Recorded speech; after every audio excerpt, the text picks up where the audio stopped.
Welcome back. I want to talk about how to configure a Endpoint DLP policy. And we're going to look specifically at how to trigger that policy using a sensitivity label. And I'll do another video on the other methods like exact data match and sensitive information types and so on.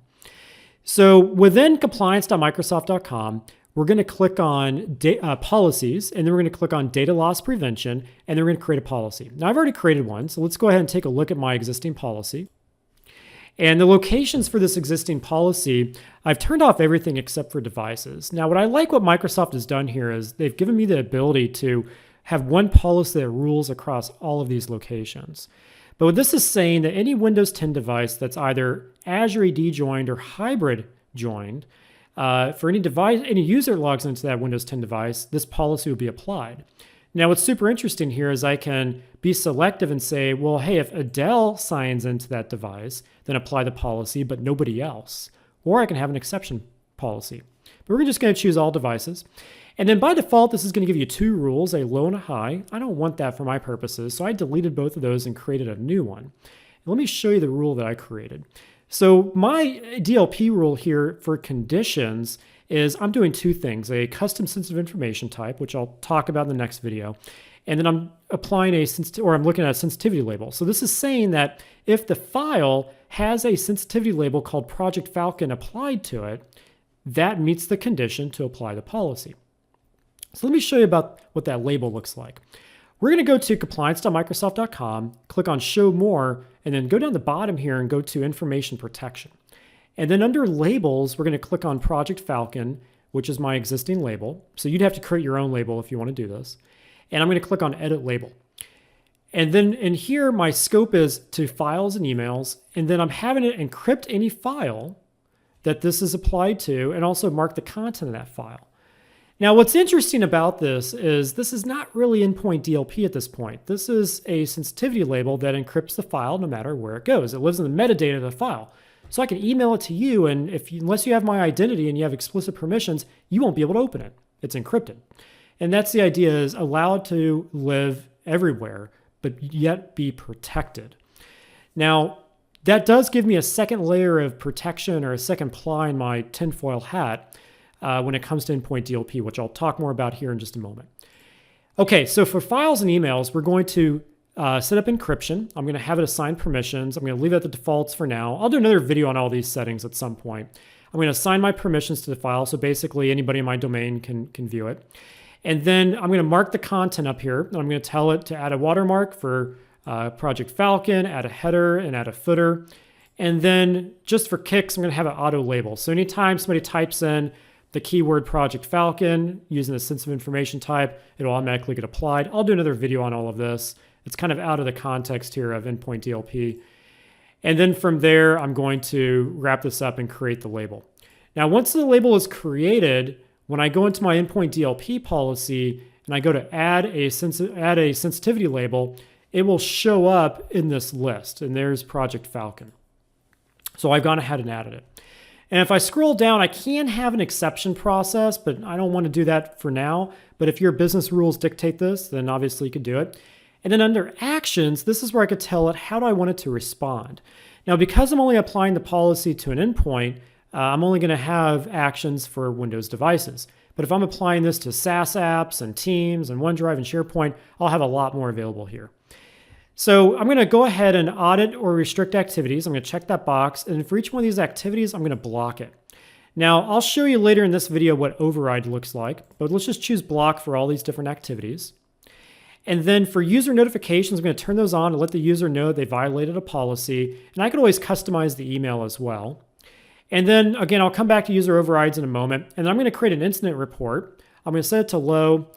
Just for testing purposes here, I'm going to send an email to this email address on file and then assume the defaults here for how I want it to send the email. So once my DLP rule is created and set up the way I want it, I'm going to go ahead and turn it on. Now this is my lab, so I'm going to do this. If this was production, I'd probably want to test it first, do some tweaking and fine tuning, and then turn it on and do maybe a phased rollout. And then I'm just going to double check my settings and then save my changes. Now, I like to give this the good old Matt Sosman 30 minutes to an hour before I go to test it because I want to give it time to propagate. So let's pause here And let's come back in an hour and let's test this and see it work in action. Let's test our policy and see it work in action. So on my workstation here, I'm going to create a new document on the desktop called Project Falcon, and we're going to mark it as with sensitivity label. So that way I can go back and look at this later. And so here I'm going to start a new document. I'm going to put in some text. This is a test document for testing Microsoft Endpoint DLP. This file contains data pertaining to the new Project Falcon. Please make sure you classify your data when you create it. Thanks. Okay, so I'm going to go ahead and save this. And once it's saved, I'm going to apply a sensitivity label. Now this is built into Office nowadays. I could still use the add-on, but I'll do another video for why you might want to do that.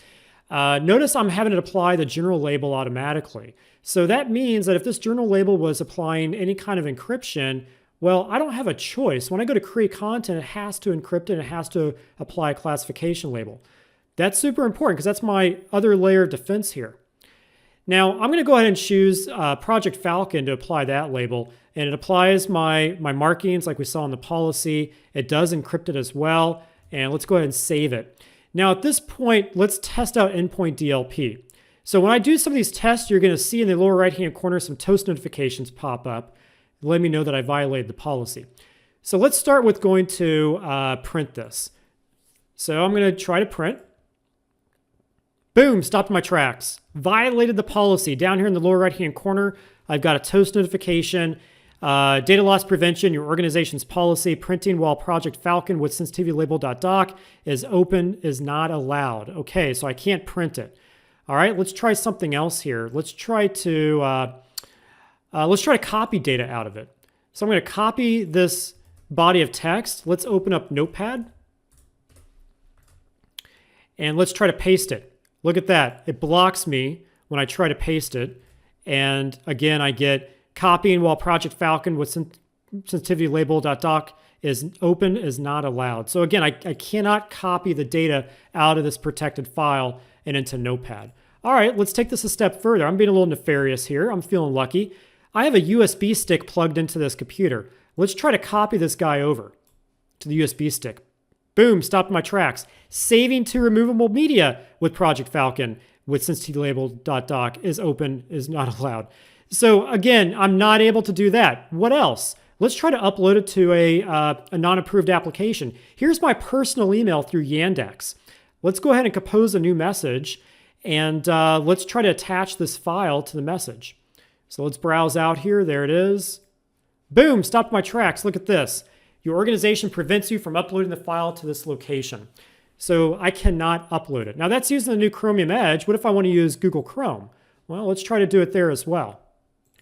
So in this case, I'm just going to use something like VirusTotal to simulate this. And let's try to upload it to VirusTotal. Look at that. Blocked. There's a toast notification. So I can't even use it with Google Chrome. That's it, folks. So pretty easy. So I created my policy. I just tested it. And it looks like the policy is working as intended. In the next video, I'll show you how to do this, but triggering on a sensitive information type in a keyword. So stay tuned and we'll see you in the next video.